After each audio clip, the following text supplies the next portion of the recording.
शहर के बाहर एक बड़े से बगीचे में आम का दरबार लगा है। वे अपने मंत्रियों और दरबारियों के साथ बैठे हैं। तभी उनका द्वारपाल तरबूज आता है। महाराज, कुछ बच्चे आपसे फरियाद करने आए हैं। आपकी आज्ञा हो तो उन्हें लेकर आऊं? अवश्य, जितना जल्दी हो उन्हें मेरे सामने उपस्थित करो।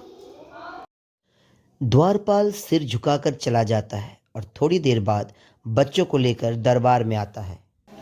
दुहाई है महाराज, दुहाई है। क्या बात है, तुम लोग इतने परेशान क्यों हो? महाराज, हमने पढ़ा है कि फल खाने से शरीर मजबूत होता है, परंतु हम तो फल खाकर बीमार पड़ रहे हैं। पर ऐसा क्यों? फल तो मानव जाति के लिए स्वास्थ्यवर्धक है। महाराज, सब कहते हैं कि अंगूर खाने से पाचन क्रिया ठीक रहती है और आँखों की ज्योति बढ़ती है, पर मैंने कल रात को अंगूर खाए, उसके बाद से ही मेरा पेट खराब हो गया। राज, इसमें हमारी क्या गलती है?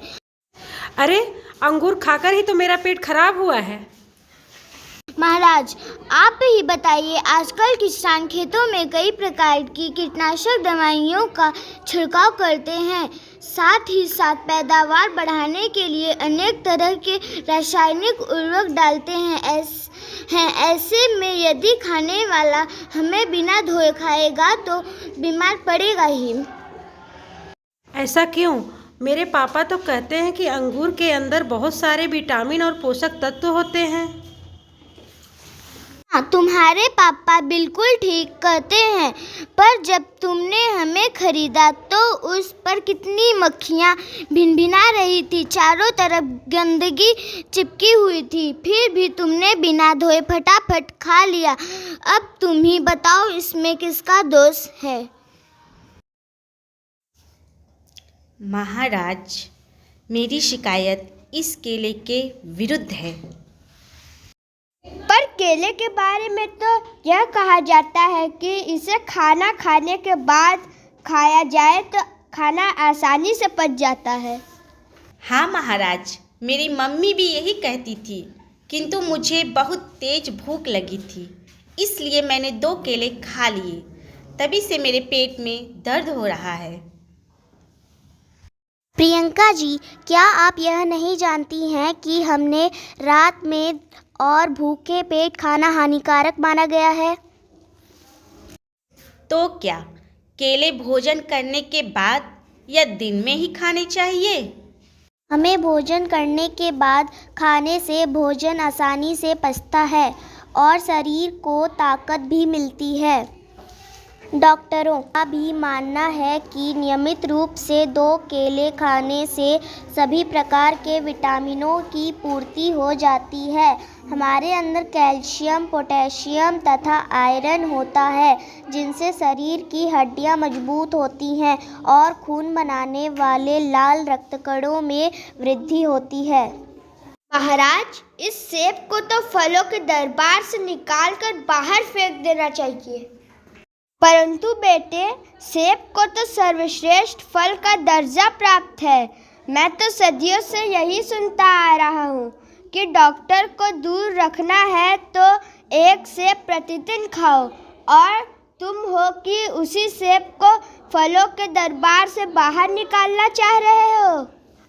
हाँ महाराज, मेरा भी यही मानना था, परंतु अब इस पर से मेरा विश्वास उठ गया है।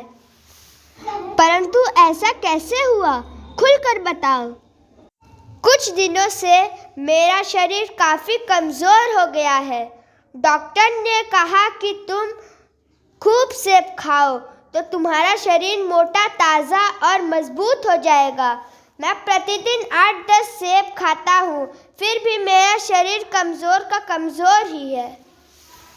वैभव जी, क्या आप सचमुच एक साथ 8-10 सेब प्रतिदिन खा रहे हैं? इससे क्या अंतर पड़ता है? 1 सेब खाने से तो 8-10 सेब खाना और अच्छा है।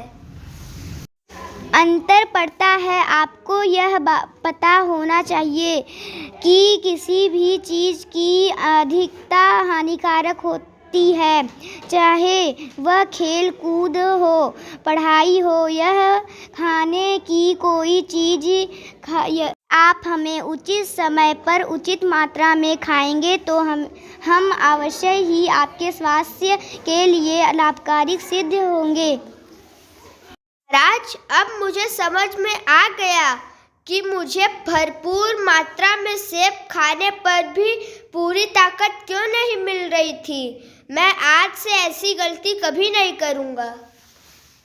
बच्चों, फलों का कहना एकदम सही है। यदि इन्हें नियमानुसार और साफ करके खाएं तो ये बहुत स्वास्थ्यवर्धक होते हैं।